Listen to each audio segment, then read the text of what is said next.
لله رب العالمين والصلاة والسلام على سيد الأنبياء والمرسلين محمد وآله وأصحابه أجمعين.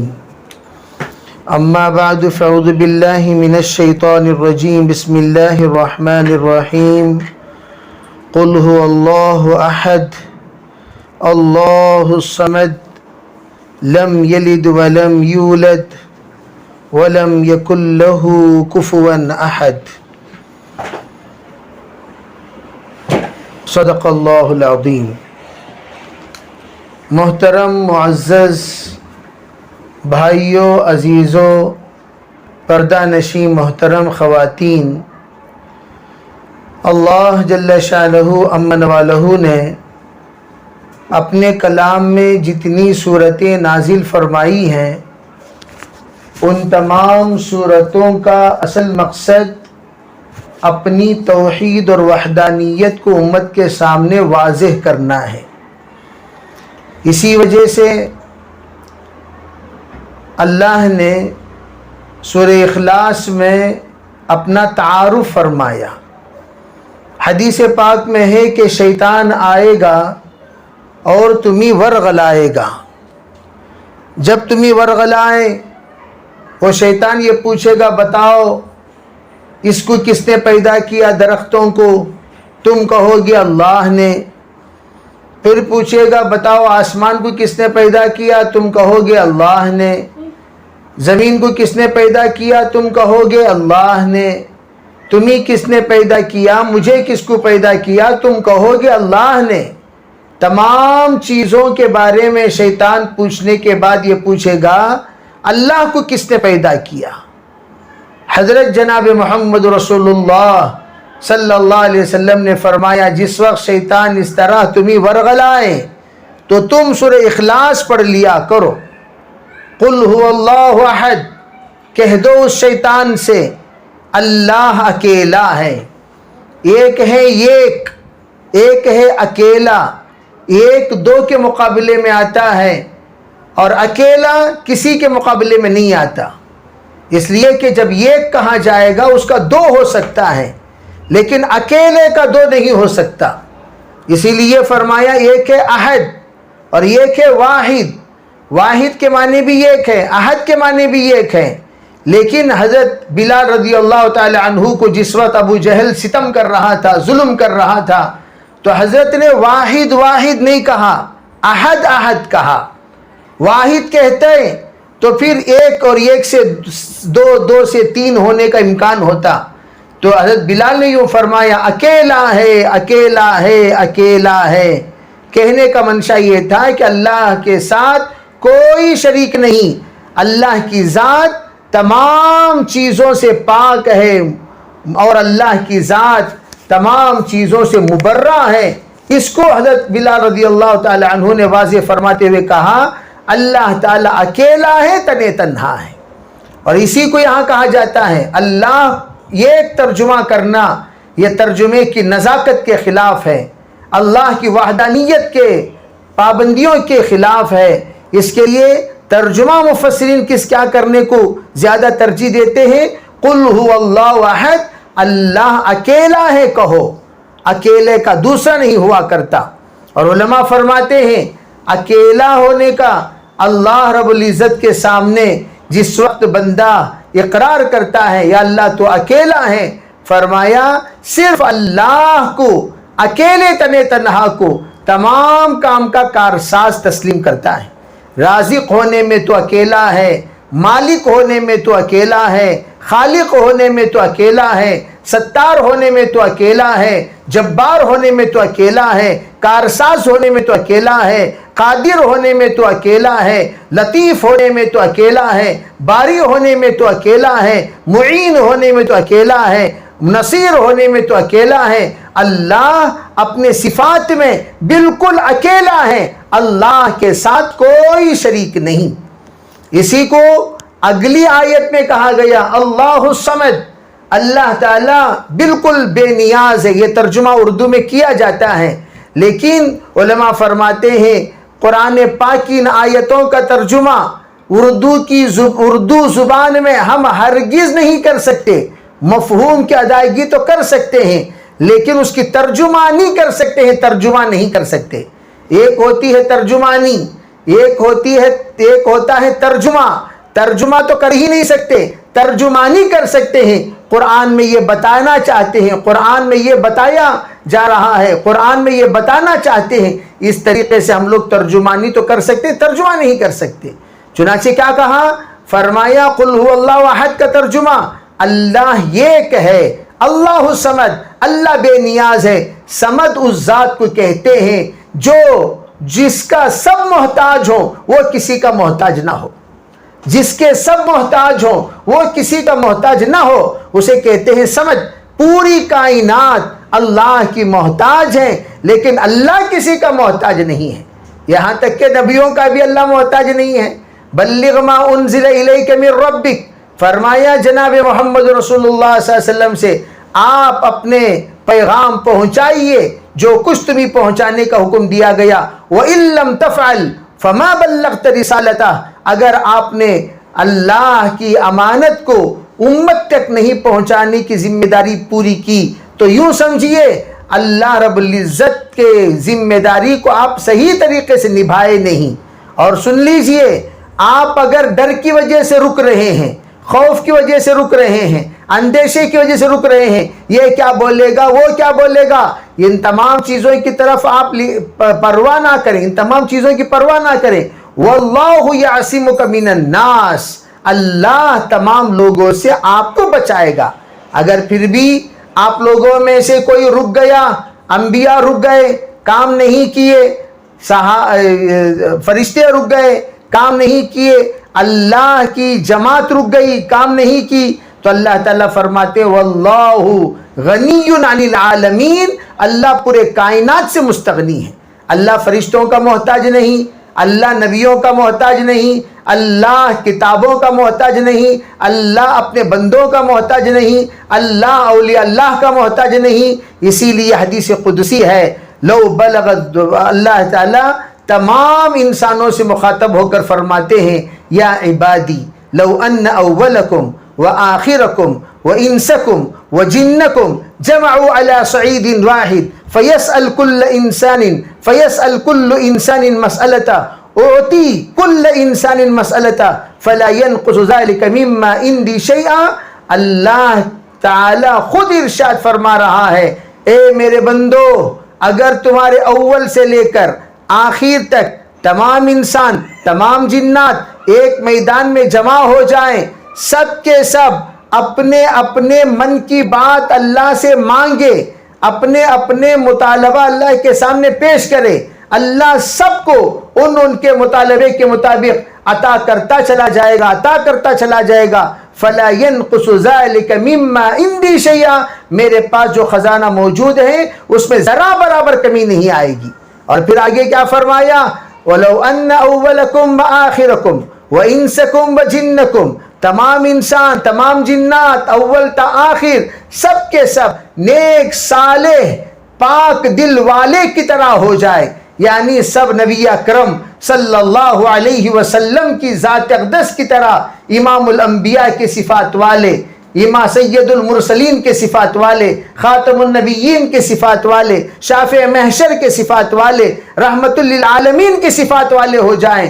اللہ کا ارشاد ہے فلا یزید ذالک, وہ چیز کی ان کے اتنے نیک بن جانے کی وجہ سے میری عزت میں, میری شان میں, میری کبریائی میں, میرے آن میں, میری بان میں ذرا برابر ترقی نہیں ہو سکتی, اضافہ نہیں ہو سکتا.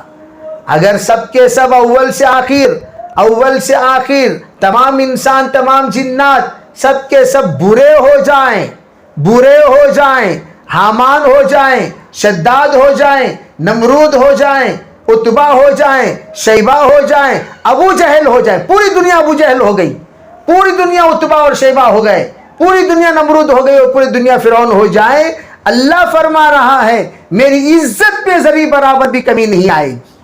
اللہ اتنا بے نیاز, اس کو کہا گیا اللہ الصمد, میں بڑا بے نیاز ہوں, میں بڑا بے نیاز ہوں, میں بڑا بے نیاز ہوں. لم یلد, کتنا بے نیاز، مجھے کوئی جنا نہیں، ولم یولد، مجھ سے کوئی جنم لیا نہیں اپنی ذات سے، اللہ کی ذات تو کوئی جنا نہیں، اللہ کی ذات سے کوئی وجود میں آیا نہیں، سب کے سب اللہ کے حکم سے وجود میں آئے ہیں، اللہ کی قدرت سے وجود میں آئے ہیں، اللہ کی ذات سے وجود میں نہیں آئے۔ اور اس بات کو وضاحت کرتے ہوئے اللہ نے جب لوگوں کے دلوں میں یہ بات آنے کا احساس اور امکان ہوا، کس بات کا، کہ یہ لوگ سب کے سب یوں کہیں گے، کیا کہیں گے، کہ عزیر ابن اللہ، مسیح ابن اللہ، عزیر اللہ کا بیٹا ہے، عیسیٰ علیہ السلام اللہ کے بیٹے ہیں، تو اللہ تعالیٰ نے اس کو پیدائشی سے،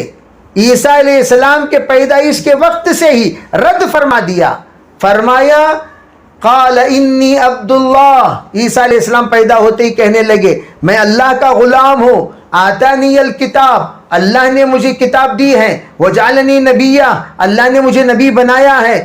سوچنے کی بات یہ ہے، اللہ نے انی عبداللہ کا لفظ حضرت عیسیٰ علیہ السلام کے زبان سے نکال کر فرما دیا تم لوگ مجھے ابن اللہ کہتے ہو، میں عبداللہ ہوں، تم لوگ کہتے ہو اللہ کا بیٹا ہے، میں اللہ کا غلام ہوں۔ بیٹا کبھی باپ کا غلام نہیں ہوا کرتا، میں اللہ کا غلام ہوں، بیٹا کبھی باپ کا غلام نہیں ہوا کرتا، بیٹا میں بیٹا نہیں ہوں، میں غلام ہوں۔ اس لیے اللہ نے پیدائشی پہلا پیغام جو امت کو دیا ہے وہ اپنی غلامی کا پیغام، اور میں کیوں آیا ہوں، تاکہ اللہ کے بندوں کو اللہ کی بندگی کی طرف بلائے۔ تو اللہ الصمد، اللہ بے نیاز، اللہ کسی سے جنم لیا نہیں، اللہ سے کوئی جنم کوئی لیا نہیں، نہ عزیر علیہ السلام کو، عیسیٰ علیہ السلام کو لوگوں نے اللہ کا بیٹا کیوں کہا؟ عزیر علیہ السلام تورات کے حافظ بن گئے، بغیر دیکھے کہ تورات پڑھتے تھے، حضرت انجیل کے حافظ بن گئے، بغیر دیکھے کہ انجیل پڑھتے تھے، اس لیے لوگوں نے کہا اگر کتاب دیکھے بغیر یہ انجیل پڑھ رہے ہیں، تورات پڑھ رہے ہیں، یہ اللہ کا بیٹا ہی ایسا کرشمہ بتا سکتا ہے، اس کے علاوہ کوئی اور نہیں بتا سکتا۔ لیکن اللہ نے امت مسلمہ کے بچے کو حافظ بنا کر اس کا جواب دے دیا، دیکھو تم لوگوں میں ایک دو اگر تورات کو، انجیل کو یاد کر لیتا تھا تو وہ اس کو اللہ کا بیٹا کہتا تھا، اور میں نے قرآن پاک کو ہر ایک کے دل میں بسا دیا، کتنے لاکھوں کروڑوں کے دل میں بسا دیا، ان تمام کو بسا کر یہ بتا دیا کہ اللہ کا کلام وَلَقَدْ يَسَّرْنَا الْقُرْآنَ لِذِكْرِ، اللہ کا کلام کو ہم نے سمجھنے کے لیے بھی آسان کیا ہے، یاد کرنے کے لیے بھی آسان کر دیا، اور ہم نے جس کو آسان کیا وہ آسان ہو جاتا ہے، اس میں کوئی کسی ذاتی اعتبار سے کمال نہیں ہے، وہ اللہ کی قدرت کا کمال ہے۔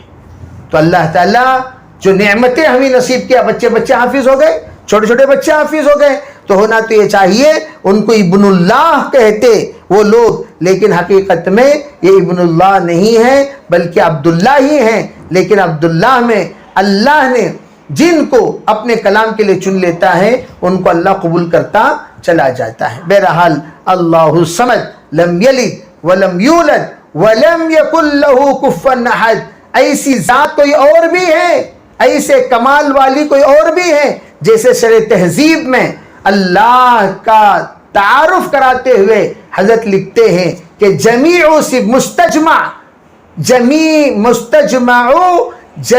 صفات الکمالیہ، فرما ایسی ذات جس کے اندر تمام کمالات والی صفات موجود ہو، اس ذات کو اللہ کہتے ہیں، کسی بھی اعتبار سے نقصان نہ ہو۔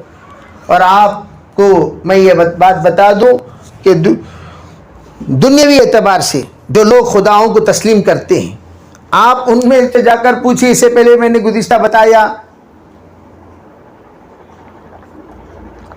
لوگ خدا بنایا کرتے تھے اور اپنے ہی خدا کو کھا لیا کرتے تھے، ستو کا خدا، کھجور کا خدا۔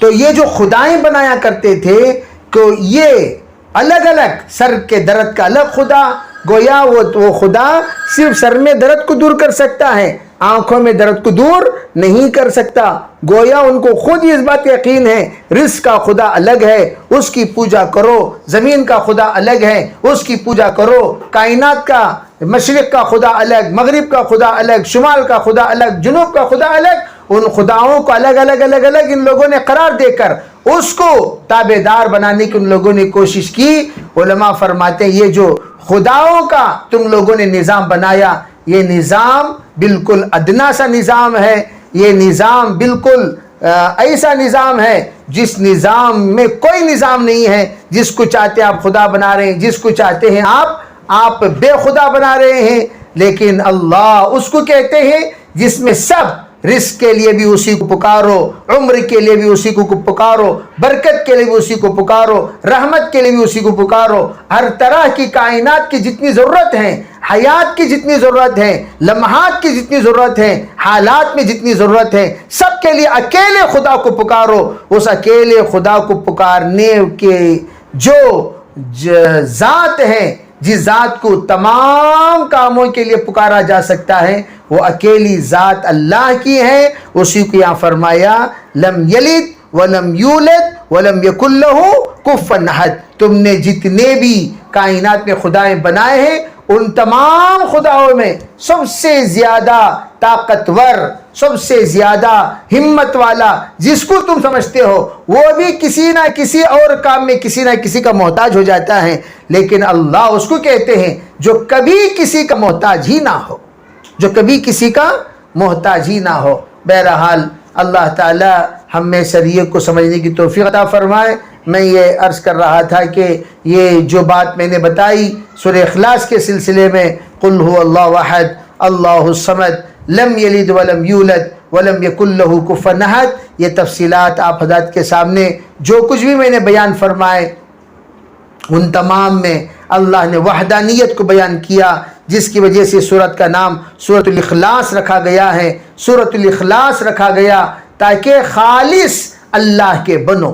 جب ان تمام چیزیں کا مالک اللہ ہے، ان تمام چیزوں کا مستجمع صفات کی ذات اکیلی اللہ کی ہے، کہ جب اللہ اکیلا ان تمام صفات کا مالک ہے تو صرف اللہ کو پکارو، اللہ کے علاوہ کسی اور کو مت پکارا کرو۔ اس لیے سورت کا نام سورۃ الاخلاص رکھا گیا۔ خالص اللہ کی عبادت کرو، خالص اللہ کے لیے روزہ رکھو، خالص اللہ کے لیے رکوع کرو، خالص اللہ کے لیے سجدہ کرو، خالص اللہ کے لیے زندگی گزارو۔ ان صلاتی و نسکی و محیای و ماتی للہ رب العالمین لا شریک لہ۔ اس کو کہا گیا کہ اللہ کی ذات کے ساتھ کوئی شریک نہیں ہے، اللہ اکیلا ہے، کارساز بھی وہی ہے، غم گسار بھی وہی ہے، درد مند بھی وہی ہے، اور تمام کائنات کی ضرورت مندوں کی ضرورت کو پورا کرنے والی ذات بھی وہی ہے۔ تو وہ صرف اللہ اکیلے کو پکارو۔ اللہ تعالیٰ سب کے دلوں کو اپنے دو انگلیوں کے درمیان رکھتا ہے، یقلبھا کیف یشاء، جیسا چاہتا ہے اس کو پلٹا دیتا ہے۔ اللہ رب العزت ہم میں شریعت کو سمجھی ہوئی بات پر عمل کرنے کی توفیق عطا فرمائے، اور ہر طرح کے خیر نصیب فرمائے، شر سے حفاظت فرمائے۔ اخلاص، سورہ اخلاص کے بدولت اللہ ہمیں شریعت کو مخلصانہ زندگی گزارنے کی توفیق عطا فرمائے، مخلصین میں اللہ ہمیں شریعت کو شامل فرمائے۔ اور اس میں ایک بات میں گزشتہ بھی بتایا، سورہ اخلاص کی فضیلت میں بہت ساری فضیلتیں، اس میں 3 مرتبہ اگر کوئی سورہ اخلاص پڑھ لیتا ہے تو پورا قرآن، علماء فرماتی ہے کیوں؟ یہ اس لیے کہ تہائی قرآن توحید سے بھرا ہوا ہے، اس لیے اس کو ثلث قرآن کہا گیا۔ 3 مرتبہ اگر کوئی پڑھ لے، جیسے کہ آپ نے فرمایا رات کو سوتے وقت 3 مرتبہ پڑھ کر سویا کرو، قرآن ختم کر کے سویا کرو۔ یا رسول اللہ، ہم میں سے کون اتنی طاقت رکھ سکتا ہے کہ وہ قرآن پاک ختم کر سکے؟ تو آپ نے فرمایا تھا تو 3 مرتبہ اگر سورہ اخلاص پڑھ لو گے، سورہ قرآن پاک ختم کرنے کا تمہیں ثواب ملے گا۔ اللہ تعالی ہمیں شریعت کو عمل کی توفیق عطا فرمائے۔ دوسری بات جو عنوان کے طور پر آپ حضرات کے سامنے پیش کیا گیا وہ یہ ہے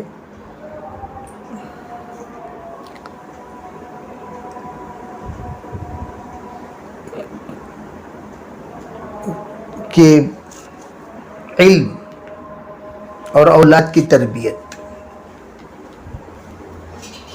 علم اور اولاد کی تربیت. دیکھیے شادی میں ہر ایک اپنی ذمہ داری قبول کرتے ہیں. لڑکا کہتا ہے میں نے قبول کیا اور دلہن قبولیت کی دستخط کرتی ہے. اگر وہ اپنے شرم و حیا کی وجہ سے روتی ہے وہ بھی قبولیت ہے، سکوت اختیار کرتی ہے وہ بھی قبولیت ہے، دستخط کرتی ہے وہ بھی قبولیت ہے، انگوٹھا رکھتی ہے وہ بھی قبولیت ہے. تو اب علماء یہ فرماتے ہیں آپ نے جو قبول کیا کیا قبول کیا؟ کلمہ طیبہ ہے لا الہ الا اللہ محمد رسول اللہ. اب لا الہ الا اللہ میں تمام توحید کے تقاضے پیش نہیں کیے جاتے، محمد رسول اللہ میں سرکار کی تمام شریعت پیش نہیں کی جاتی. مطلقاً یہ کہا جاتا ہے او لا الہ الا اللہ والو اللہ کے حکموں کے تابعدار ہو جاؤ، او محمد رسول اللہ والو رسول اللہ صلی اللہ علیہ وسلم کی شریعت کے تابع ہو جاؤ. صرف کلمہ طیبہ میں جو تقاضا پیش کیا جاتا ہے وہ تقاضا صرف و صرف کلمہ طیبہ کا تقاضا ہوتا ہے، لا الہ الا اللہ محمد رسول اللہ کا. حقیقت میں اس کے پیچھے ایک بہت بڑا تقاضا پوشیدہ ہوتا ہے. اللہ کے تمام احکام کو مانو، نبی کے تمام طریقے پر چلو. ما آتاکم الرسول فخذوہ وما نہاکم عنہ فانتہوا. جو کچھ نبی علیہ السلام نے تمہیں عطا فرمایا وہ لے لیا کرو، جس سے حضور نے منع کر دیا اسے رک جایا کرو.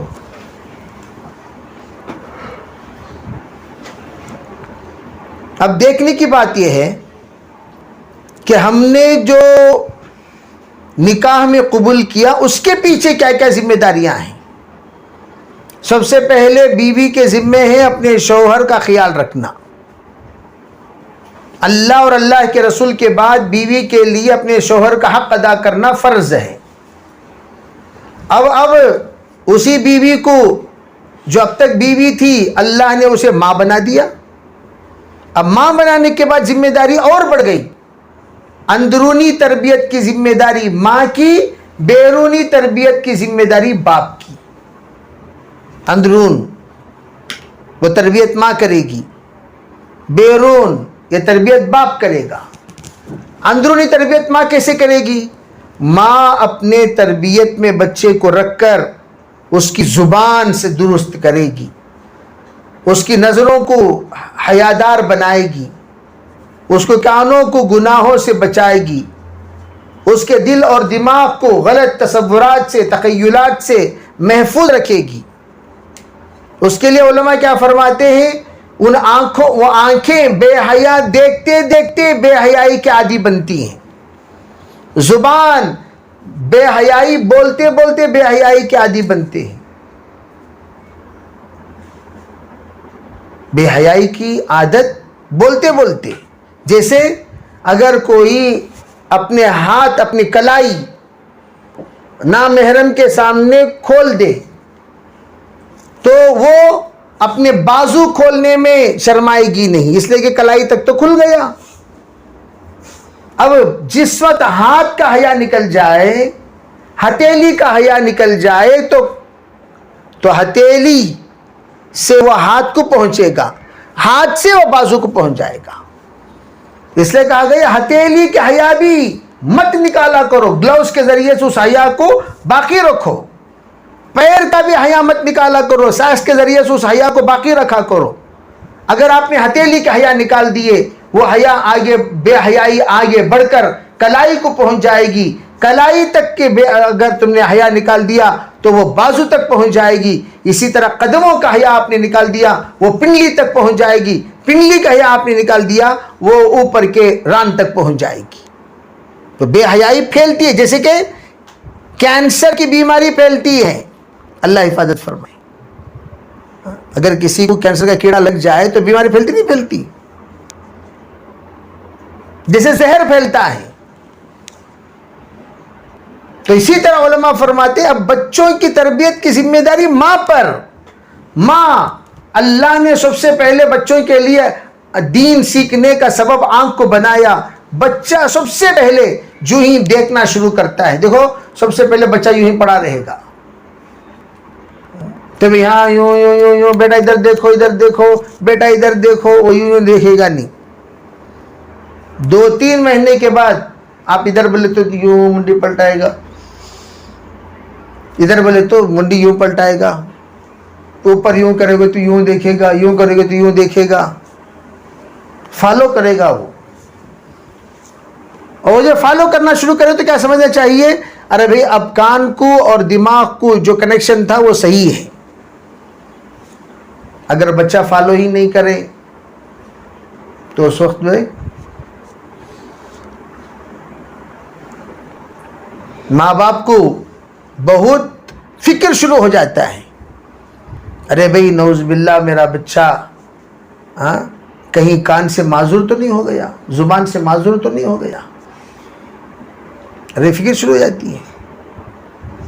تو علماء فرماتے ہیں اللہ تعالیٰ سب سے پہلے آنکھ کو آلہ بنایا. اب آنکھ میں دیکھ رہا ہے ماں کو، کان میں سن رہا ہے اذان کو، کان سے اذان سن رہا ہے، آنکھ سے ماں کو دیکھ رہا ہے. میرے ماں کے ایکٹیویٹیز کیا ہیں اذان کے وقت میں؟ میری ماں اوڑھنی اوڑھتی ہے، میری ماں مصلی بچھاتی ہے، میری ماں وضو کرتی ہے، میری ماں نماز پڑھتی ہے. اس نے دیکھا میری ماں کے ہاتھ میں موبائل ہے اور میری ماں موبائل دیکھ رہی ہے، اذان ہو رہی ہے اور اذان کی کوئی پرواہ نہیں. تو یہ بچہ بھی اپنے دل اور دماغ میں سب سے پہلے تعلیم حاصل کر لیتا ہے کہ اذان کی قدر کرنا کوئی ضروری نہیں ہے.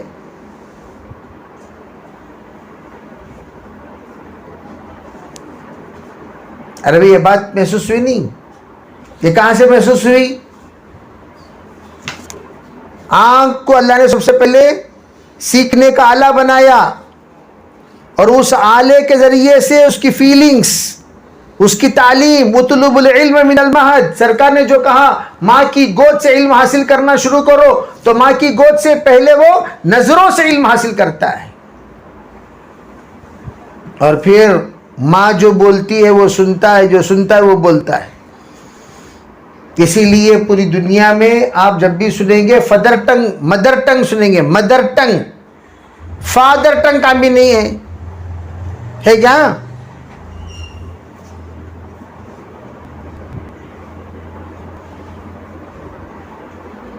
ارے فادر ٹنگ کیوں؟ ماں کی بولی بچے کی بولی، ماں کی گالی بچے کی گالی، ماں کی تھالی بچے کی تھالی،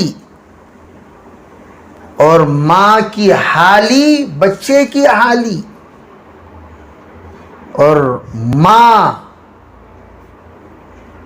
کا تقوی بچے کا تقوی، ماں کا حیا بچے کا حیا، ماں کی تعلیم بچے کی تعلیم، ماں کا ذکر بچے کا ذکر.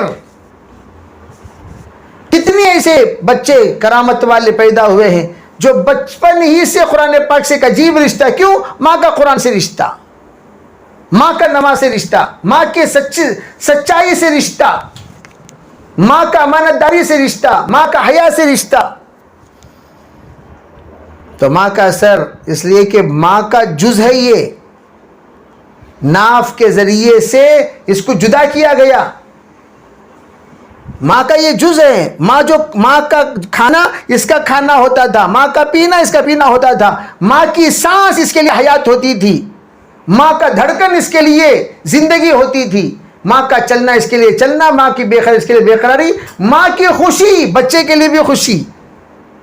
ماں جب خوش ہوتی ہے تو بچہ بھی کیا ہوتا ہے؟ خوش ہو جاتا ہے. ماں روتی ہے تو بچہ غمگین ہوتا ہے. اس لیے کہا جاتا ہے ایام حمل میں خوب خوشیاں دیا کرو. کیا دیا کرو؟ خوشی.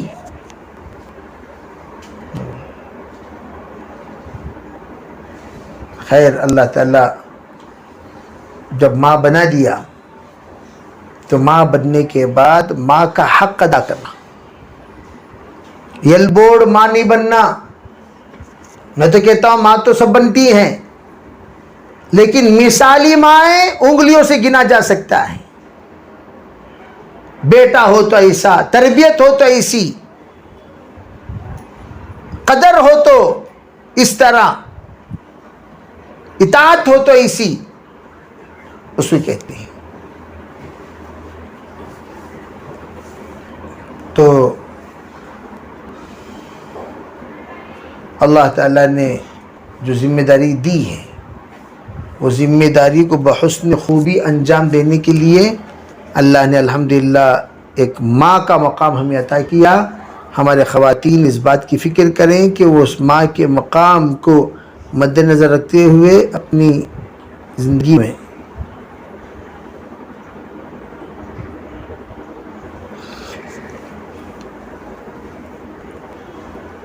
خوب ایسی دعائیں کریں کہ اللہ تعالیٰ ہماری نسلوں کو قبول فرما لے. سب کریں گے بھی انشاءاللہ. جی بھائی اگر کوئی چٹھی ہو تو جلدی بھیجیے.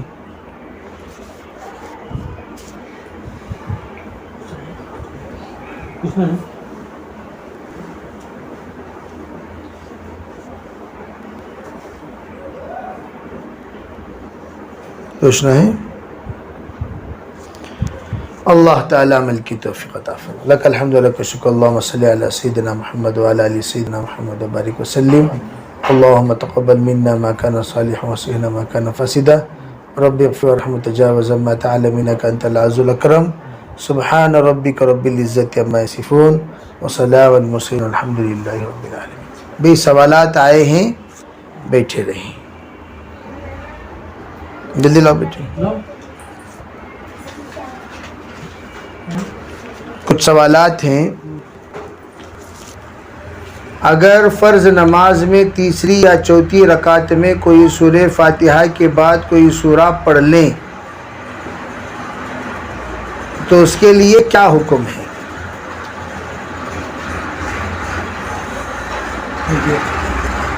جی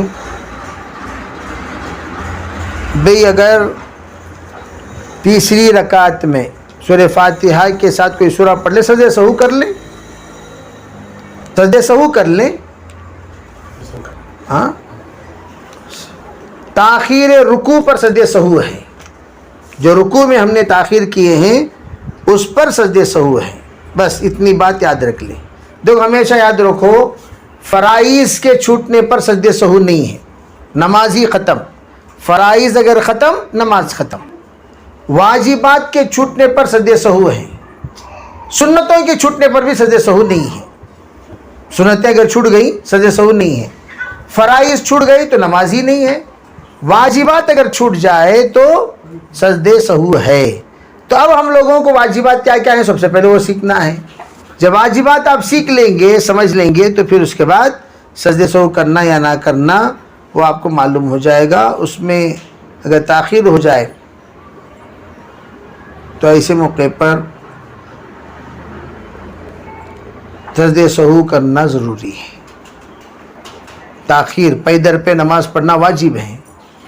رکوع کے بعد فوراً اٹھنا، اٹھنے کے بعد فوراً سجدے میں جانا، پے در پہ کرنا واجب ہے. اگر کوئی تاخیر کر دیا سجدہ کرنے میں، رکوع سے اٹھ کر کھڑا، بہت دیر تک کھڑا ہو گیا، تاخیر کر دیا سجدہ کرنے میں، تو سجدہ سہو کرنا ہوگا. بھئی ایک سبحان اللہ تک کی تاخیر معاف ہے، 3 سبحان اللہ تک کی تاخیر معاف نہیں ہے. سجدہ سہو کرنا واجب ہے. یہ کتاب کیوں دے کر بھیجے یہ سمجھ میں نہیں آیا. مارک کیے ہیں. حضرت عائشہ رضی اللہ تعالی عنہا سے روایت ہے کہ اللہ کے رسول صلی اللہ علیہ وسلم نے اپنے قبیلوں میں مساجد کے بنانے اور ان کو پاک و صاف رکھنے کا حکم فرمایا. اپنے قبیلوں میں مساجد کے بنانے اور ان کو پاک و صاف رکھنے کا حکم فرمایا. تو صحیح ہے. یعنی اس کا مطلب یہ ہے کہ اپنے اپنے قبیلوں کے مسجدیں بنایا کریں، اپنی مسجد. تاکہ دیکھو دو مسجد، 2 طرح کی مسجد، ایک ہے جمعہ مسجد، ایک ہے پنجگانہ مسجد. پنجگانہ مسجد قریب قریب قریب قریب قریب قریب بنا سکتے ہیں، کوئی حرج نہیں. جس کو مصلی کہتے ہیں. مصلی آپ قریب قریب بنا سکتے، اس میں کوئی حرج نہیں، اس لیے کہ مصلی کا منشا ہی کوئی بھی مسلمان جماعت کے بغیر نماز ادا نہ کرے. جماعت کے بغیر، ایک محلے میں ایک مسجد ہے بھئی وہاں چھوٹ گئی تو پھر وہ جا کر کہاں ادا کرے؟ اس کے لیے ایک مصلی. چلو بھئی 1:30 بجے یہاں نماز، 2 بجے یہاں نماز، ہو سکتا ہے، کوئی حرج نہیں. ہاں البتہ جمعے کی نماز شروع کرنا منع ہے. کیوں؟ جمعے کا منشا یہ مسلمانوں کا اکٹھا ہو کر، ایک دل ہو کر، ایک نصیحت حاصل کرنے کے بعد وہاں سے رخصت ہو، تاکہ پورا ہفتہ ہم اس نصیحت پر عمل کرنے والے بنیں. اور اس میں ایک عید کا ماحول اور عید کا ایک نظارہ اس میں مقصود ہے. اسی لیے اطراف و اکناف سے تمام صحابہ اکرام جمعے کی نماز پڑھنے کے لیے سرکار دو عالم صلی اللہ علیہ وسلم کے پاس حاضر ہو جایا کرتے تھے. اسی لیے جمعے کی نماز جامع مسجد میں پڑھنے کا حکم دیا گیا، بڑی مسجد میں.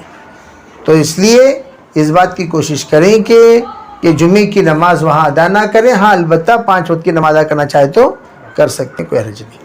لک الحمد لک شکر اللہم صلی علی سیدنا محمد وعلی آل سیدنا محمد وبارک وسلم. اللهم ان الحق حق وارزقنا اتباعه وان الباطل باطل وارزقنا اجتنابه. اللهم آت النفوس تقواها وزكيها انت خير من زكاها انت وليها ومولاها واهدنا الى سواء السبيل واهدنا الى صراط الصراط. سبحان ربك رب العزة عما يصفون وسلام على المرسلين الحمد لله رب العالمين.